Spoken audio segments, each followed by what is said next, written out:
اما بعد فاعوذ باللہ من الشیطان الرجیم بسم اللہ الرحمن الرحیم وما کان لنفس ان تؤمن الا باذن اللہ ویجعل الرجس علی الذین لا یعقلون، اور کسی شخص کے لیے یہ ممکن نہیں ہے کہ وہ اللہ تعالیٰ کی اجازت کے بغیر ایمان لے آئے،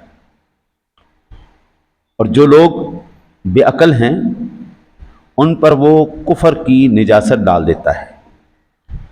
قل انظروا ماذا فی السماوات والارض وما تغنی الآیات والنذر عن قوم لا یؤمنون، آپ کہیے تم غور سے دیکھو آسمانوں اور زمینوں میں اس کی وحدت کی کیسی نشانیاں ہیں، اور یہ نشانیاں اور ڈرانے والے ان لوگوں کو کوئی فائدہ نہیں پہنچا سکتے جو ضد اور عناد سے ایمان نہیں لاتے۔ اللہ وحدہ لا شریک نے پہلی آیہ مبارکہ میں جو تلاوت کرنے کا شرف حاصل کیا، اس میں ارشاد فرمایا کہ اللہ کی اجازت کے بغیر ممکن نہیں ہے کوئی ایمان لے آئے۔ آپ جتنی مرضی تبلیغ کرتے رہیں، آپ زور لگاتے رہیں، میرے رب نے ہی نہیں ارادہ کیا، اس کی مشیت میں ہی نہیں، توفیق ہی نہیں دی اس نے، ایمان لے آئے۔ حضرت بڑے بڑے لوگوں کو میں نے آج تک دیکھا ہے، دعوی ایمان تو بڑا کرتے ہیں لیکن ایمان کی جو شرائط ہیں، جس کو واقعی ایمان والا کہتے ہیں، وہ نظر نہیں آتی۔ مسلمانوں والا نہ، میں نے اپنا الحمدللہ 70 سے زیادہ لوگوں کو کلمہ پڑھایا ہے، اور باقاعدہ میری سند بھی ہے، اور میں ان کا پھر نام تبدیل کرتا ہوں، اور ان میں سے اکثر لوگوں کے نام اسلامی ہوتے ہیں۔ اشفاق نام مسلمانوں میں کامن ہے، عیسائیوں میں کامن، وہ اشفاق کے ساتھ مسیح لگاتے ہیں۔ اشفاق نام کو ذیشان مسلمانوں میں اور عیسائیوں میں نام کامن ہے، ذیشان مسیح، اشفاق مسیح۔ اچھا جی، عمیر مسیح، یہ نام عیسائیوں والے، اور یہی نام مسلمانوں میں بھی، اشفاق بھی ہے، عمیر بھی ہے، ذیشان بھی ہے۔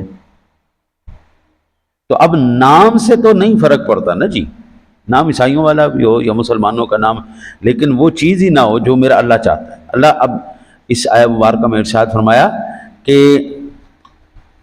جو بندہ بے عقل ہے نا جی، بے عقل بندہ، اس کو اللہ کفر کی نجاست میں ڈال دیتا ہے، ازل میں اس کے نصیب میں۔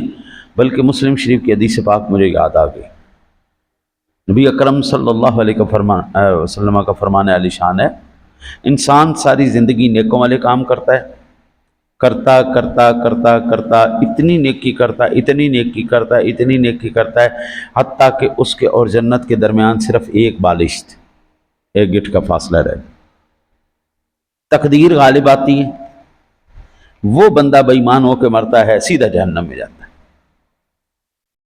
ایک وہ بندہ جو ساری زندگی برائی کرتا رہتا ہے، اس کے اور جہنم کے درمیان صرف ایک بالشت کا فاصلہ رہ جاتا ہے، تقدیر غالب آتی ہے، ارادہ خداوندی ہوتا ہے، اللہ اس کو ایمان کی دولت عطا فرماتا ہے، سیدھا جنت میں۔ نبی اکرم نور مجسم قائد المرسلین صلی اللہ تعالی علیہ وسلم کی ذات گرامی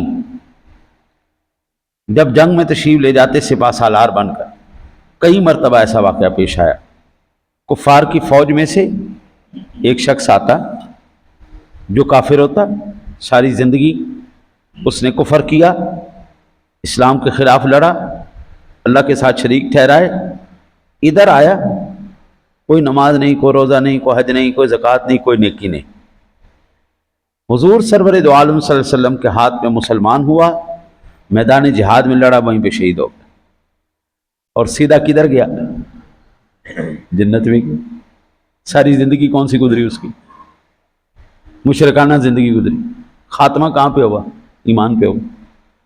ساری زندگی لوگ ایمان پر گزارتے ہیں، آخر اللہ ان کی خراب کر دیتا، آخرت خراب کر دیتا۔ اور یہ سب سے زیادہ جو قرآن پاک نے ہمیں بتایا کہ یہ سب سے زیادہ خطرناک صورتحال ان لوگوں کے ساتھ ہوتی ہے جو بے عقل ہیں، ان پر کفر کی نجاست ڈالتا ہے اللہ۔ یعنی لوگ اللہ تعالیٰ کی وحدت کے دلائل پر غور نہیں کرتے، وہ اللہ تعالیٰ نے اس کائنات میں جو اپنی ذات پر جو نشانیاں رکھی ہیں، وہ خود انسان کے اندر بھی موجود ہیں، غور و فکر نہیں کرتے، اندھے باپ کی تقلید کے پیچھے، باپ دادے کی تقلید کے پیچھے، جدھر انہوں نے وقت گزار دیا ہم نے بھی گزار دیا، چلو۔ میں نے رات کو بھی میں نے یہ عرض کیا تھا اور آج بھی، اب بھی میں مزید عرض کر دیتا ہوں۔ قرب قیامت کی نشانیوں میں سے ایک نشانی یہ سرور دو عالم صلی اللہ علیہ وسلم نے بیان فرمائی ہے، صبح لوگ مسلمان ہوں گے، رات کو کافر ہو جائیں گے، رات کو کافر ہوں گے، صبح مسلمان ہوں گے۔ ایمان پر قائم رہنا اتنا مشکل ہو جائے گا جس طرح ہتھیلی میں انگارہ لے کے چلنا ہے، اتنا ایمان پر۔ میں نے ایک کتاب پڑھی اور وہ کتاب لکھنے والے جو مصنف تھے وہ تقریباً 600 سال 700 سال پرانی کتاب تھی۔ اس کے اندر وہ لکھتے ہیں کہ اگر آج کے دور میں تم نے ایمان بچانا ہے نا تو جنگلوں کو نکل جاؤ، یا ٹاٹ بن جاؤ یا جنگلوں کو نکل جاؤ، جہاں پر تمہیں کوئی جو ہے نا گمراہ کرنے والا نہ ہو، کوئی ستانے والا نہ ہو، یا پھر ٹاٹ بن جو تمہیں کچھ کہتا ہے کہتا جائے، بس ٹھیک ہے تم چپ رہو۔ جس طرح ٹاٹ کے اوپر ہر کوئی پیر صاف کر کے جاتا ہے نا، جوتا صاف کر کے جاتا ہے، پیر صاف کر کے جاتا ہے، تم ٹاٹ بن جاؤ، تمہیں جو دنیا جس طرح مرضی لتاڑی جائے تو اسی چپ کر کے بیٹھے رہو بس اپنے ایمان۔ یہ اب دو صورتیں، اور اب تو اور زیادہ خطرناک ہوں گا ماحول۔ اب تو سوشل میڈیا اس طرح ہے جس طرح باندر دے ہاتھ ماچس، وہ پہلے انہوں پھدکندی عادت ہے باندر نو، کدی ادھر کدی ادھر کدی ادھر کدی ادھر، پھر اندے ہاتھ ماچس آگے پورے جنگل نو آگے اگ ہی لائے گا نا جی۔ بندر کے ہاتھ میں ماچس آئی، اس نے پورے جنگل کو آگ لگا دی۔ آج صورتحال یہ ہے، سوشل میڈیا لوگوں کے ہاتھ میں آیا، وہ مسائل جو صدیوں سے علماء کرام نے صرف کتابوں کی حد تک رکھے تھے، عوام تک نہیں آنے دیے، صدیوں تک وہ کم ظرف قسم کے لوگ آئے، سوشل میڈیا پہ ان کو کھولا۔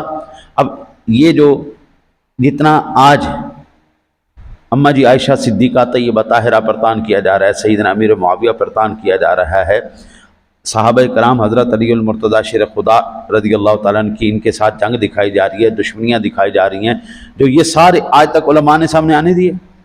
نہیں آنے دیا۔ حضرت یہ علم نہیں ہوتا کہ تم نے پائیا پڑھا ہے پائیا ہی سنا دو۔ میں مثال عرض کرنا، ابا جی فرماتے تھے 1 کلو علم آپ سیکھیں، 1 پاؤ سنائیں بس۔ ہر بات عوام تک پہنچانے والی نہیں ہوتی، ہر بات ان کے اتنے ہاضمے میں نہیں ہوتے۔ سیدنا ابو ہریرہ رضی اللہ تعالیٰ عنہ بیان کرتے ہیں کہ مجھے رسول اکرم صلی اللہ علیہ وسلم نے 2 علم سکھائے، ایک ظاہری علم، ایک باطنی علم۔ ظاہری علم میں نے تمہیں بتا دیا، باطنی نہیں بتاتا تمہیں، اپنے تک رکھوں گا، خاص بندے تک پہنچاؤں گا، کیونکہ اگر وہ میں نے تمہیں بتا دیا جو میں نے حضور سے باطن کا علم سیکھا تو میری ویسے ہی گردن اڑا دو کہ یہ کیا بکواس کر رہا ہے۔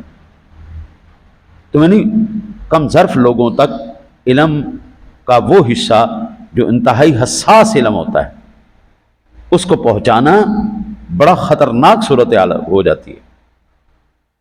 اب دیکھیں، موٹی سی بات ہے، رسول اکرم صلی اللہ علیہ وسلم کے دور اقدس کے اندر جن صحابہ نے حضور کی زیارت کی، حضور نے جن کی تربیت کی، تربیت کرنے کے بعد اب اللہ تعالیٰ کو نہیں معلوم تھا ان کا خاتمہ کیسے ہونا ہے، اللہ تعالیٰ کو معلوم نہیں تھا، رسول اکرم صلی اللہ علیہ وسلم کی نگاہ نبوت نہیں دیکھ رہی تھی۔ جب سیدنا صدیق اکبر کو حضور نے جنت کی ضمانت دی، جس کو ہم عشرہ مبشرہ کہتے ہیں، جب حضور سیدنا صدیق اکبر کو جنت کی ضمانت دی، عمر فاروق اعظم کو جنت کی ضمانت دی، عثمان غنی کو جنت کی ضمانت دی، حضرت علی المرتضیٰ شیر خدا کو جنت کی ضمانت دی، اللہ نے بھی دی، اور اللہ نے سند جاری کر دی، رضی اللہ عنہم ورضوا عنہ وکلا وعد اللہ الحسنی، ہم نے سب کے ساتھ جنت کا وعدہ کر لیا، ہم اس سے راضی ہو گئے یا ہم سے راضی ہو گئے۔ اللہ نے قرآن میں سند دے دی، نبی پاک نے جنت کی ضمانت دے دی۔ اب جو دنیا میں ان کو کافر کہے گا، یا ان کو بے ایمان کہے گا، یا ان کو دائرہ اسلام سے خارج کہے گا، وہ کسی نہ کسی وجہ سے تو کہہ رہا ہے، یعنی کوئی نہ کوئی ایسی بات اس کو سنائی گئی ہے، بتائی گئی ہے، جس کی وجہ سے وہ ان کے ایمان پر تان کر رہا ہے۔ اب اس سننے والے کو اللہ کی کتاب پر یقین نہیں ہے، رسول اکرم صلی اللہ علیہ وسلم کے فرمان پر یقین نہیں ہے، وہ جو مسلی قسم کا اور 82 قسم کا ان کا عالم تھا جس نے یہ بتایا کہ جناب یہ انہوں نے زیادتی کی، یہ انہوں نے ظلم. اب سیدنا صدیق اکبر رضی اللہ تعالیٰ عنہ پر جو سب سے بڑا تان کیا جاتا ہے کہ بی بی ان سے مانگنے گئی تھی اور انہوں نے ان کو ان کی وراثت نہیں دی، باغ فدق مانگنے گئی تھی اور جے کی ہویا جے پھر انہاں بی بی نے مانگ بھی لیا سی، انہاں دا حصہ نہیں بھی سی تے دے دیندے. او بھائی وہ مسند رسول پر بیٹھا ہوا ہے، وہ وراثت رسول لے کے بیٹھا ہوا ہے، وہ امیر المومنین ہے، وہ خلیفہ وقت ہے، اس نے اسی قانون کو فالو کرنا ہے جو رسول اکرم صلی اللہ علیہ وسلم سکھا کے گئے ہیں، جو اللہ نے بتایا ہے. یہ وہی شخص ہے جس کو رسول اللہ جنت کی ضمانت دے کے جا رہے ہیں، اور یہ وہ بندہ ہے جس کو بارے میں قرآن سند جاری کر رہا ہے میں اس سے راضی ہو گیا، یہ مجھ سے راضی ہو، اس نے مجھے راضی کر لیا میں اس سے راضی ہو گیا، ہم نے جنت کا وعدہ کیا. اب یہ وہ معاملات جب سامنے آئے تو پھر لوگوں نے تان کیا، تبرہ کیا، تو کس کی وجہ سے کیا؟ بتانے والے کی وجہ سے کیا نا. ہر چیز بتانے والی نہیں ہوتی، ہاں لوگوں کی عقلوں تک. اکثر مجھے، اب میں آپ کو پرسوں کی بات بتاؤں، میں نے بیان کیا یہاں پہ درس حدیث کے دوران، بڑے نا اطمینان سے اور بڑے سادہ الفاظ میں کوشش کرتا ہوں کہ میرا پیغام عام لوگوں تک پہنچے. کوئی زیادہ جو ہے نا جی صرفی ناوی بمبڑبو سے نہ ڈالوں کہ لوگوں کی عقلوں سے اوپر ہی چلا جائے میں بات کیا کر رہا ہوں. اب اچھی بھلی صاف ستھری بات. ایک بندہ آیا کہتا جی میں نے سمجھ نہیں آئی، میں نے دوبارہ سناؤ. میں نے کہا ٹھیک ہے جی بسم اللہ، میں پھر دوبارہ سنا دیتا ہوں، ایسی کون سی بات. پھر ان کو دوبارہ سنایا، دوبارہ سمجھایا، 3 دفعہ اس بندے کو سمجھایا، کہتا جی میں نے ہن بھی سمجھ نہیں آئی. میں کہا پھر جا اللہ ہی تیرے سمجھائے، اللہ ہی تجھے. عقلیں ہیں نا جی، سادہ کرنے کی کوشش بھی کرتے ہیں لیکن عقلوں میں نہیں آتا. اور پھر یہ جو مشاجرات صحابہ ہیں، وہ مشاجرات صحابہ کو پھر ذاتی دشمنی بنا کر پیش کرنے کی وجہ سے عوام کا دماغ خراب ہو گیا، وہ برا بھلا کہتے، سر عام کہہ رہے. لہٰذا اللہ وحدہ لا شریک نے یہاں پر یہ واضح بات کر دی کہ یہ جو بے عقل لوگ ہیں نا، بے عقل، ان پر اللہ کفر کی نجاست ڈالے. اب مجھے آپ سادہ سا جواب دیں، سارے سیانے لوگ بیٹھے ہو، ایک شخص کو اللہ ایمان والا کہہ رہے ہیں، اللہ کہہ رہے میں اس سے راضی ہو گیا، اللہ کہہ رہے میں نے اسے جنت کا وعدہ کر لیا، رسول اللہ صلی اللہ علیہ وسلم کہتے ہیں میں نے، یہ بھی جنتی ہے، یہ بھی جنتی ہے، اس نے مجھ سے جنت خرید لی ہے.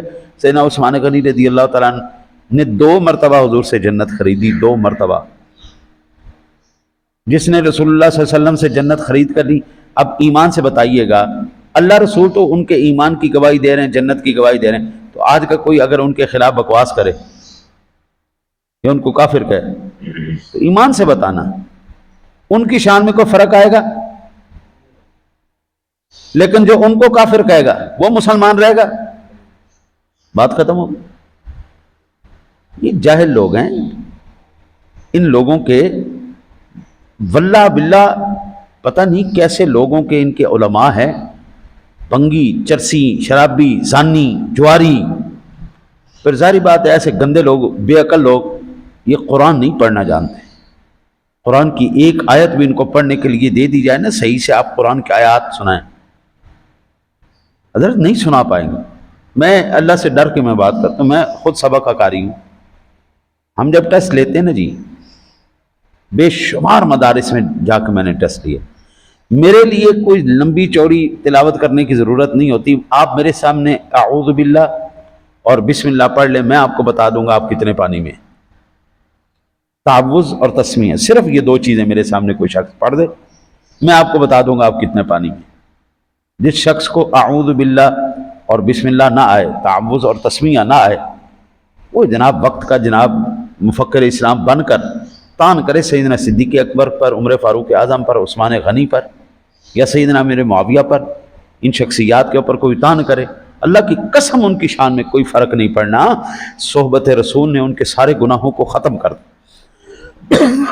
حضور کی صحبت نے، یہ صحبت رسول کا اثر تھا کہ ان کو اللہ تعالیٰ نے وہ مقام دی.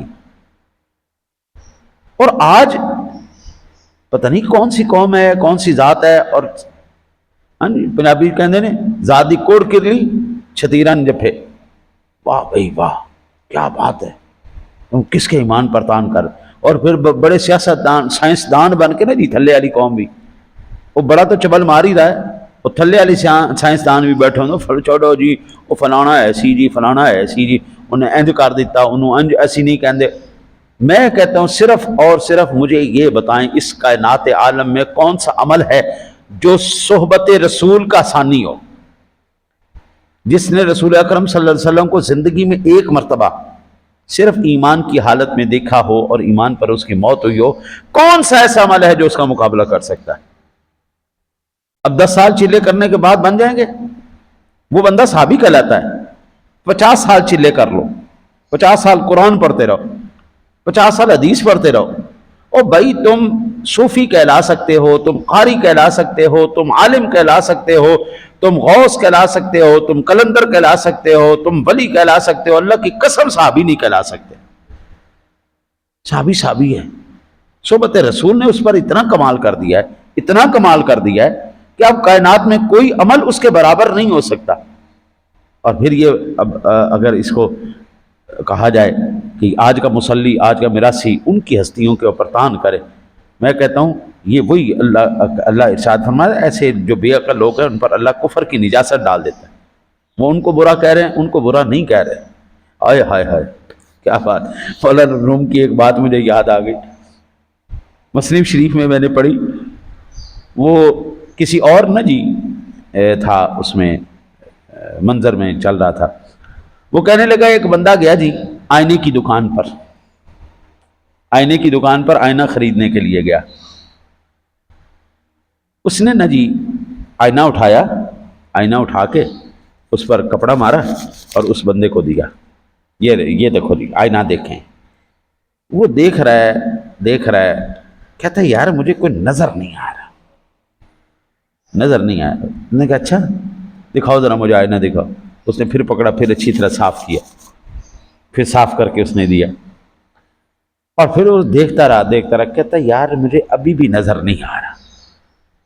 اچھا جی، پھر اس نے اسے لیا تیسری مرتبہ صاف کرنے کے بعد نا جی اس نے صرف صاف نہیں کیا آئینہ بلکہ اس کو پکڑ کے دیکھنے کا اس نے انداز بھی چیک کیا کہ یہ پکڑ کے کیسے دیکھ رہا ہے۔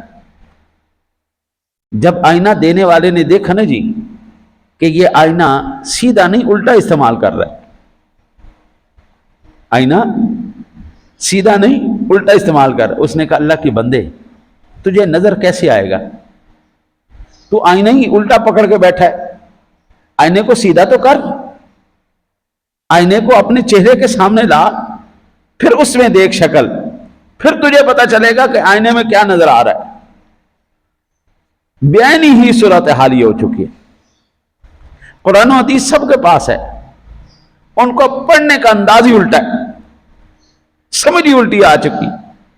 جس کی سمجھ کو اللہ نے الٹا کر دیا ہے اس کو قرآن و حدیث کیا سمجھ آئے گا؟ پہلے دل کا آئینہ صاف کرنا پڑے گا، پھر اس کو نظر آئے گا او تیری خیر ہو جائے۔ قرآن میں یہ بھی شان ہے۔ آپ مجھے صرف یہ بتائیے، میں نا اب تو خود جا کے دیکھ کے آیا ہوں، میں تو خود ریاض الجنہ میں جب گیا نا جی، بالخصوص میں اس مقام کے پاس زیادہ تر بیٹھا ہوں جہاں پر استن ہنانہ دفن ہے۔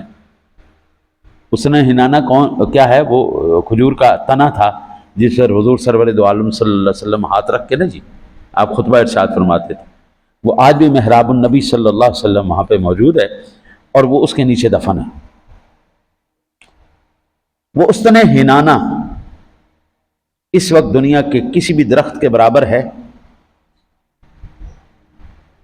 پوری کائنات کے درخت ایک طرف، وہ کھجور کا تنا جس پر سرور دو عالم صلی اللہ علیہ وسلم نے ہاتھ رکھا وہ تنا ایک طرف۔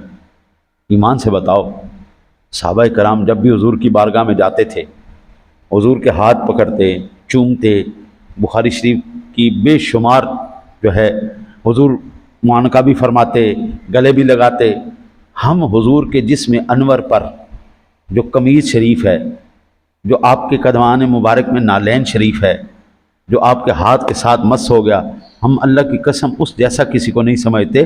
پھر وہ شخصیات کا کیا عالم ہوگا جو زندہ تھی، سانس لیتی تھی، حضور کے پیچھے نماز پڑھتی تھی، حضور سے قرآن سیکھتی تھی، حضور نے ان کو گلے لگایا، ہاتھ لگایا، مس کیا، اپنا تبرک کھلایا ان کو، اپنا غسالہ دیا ان کو۔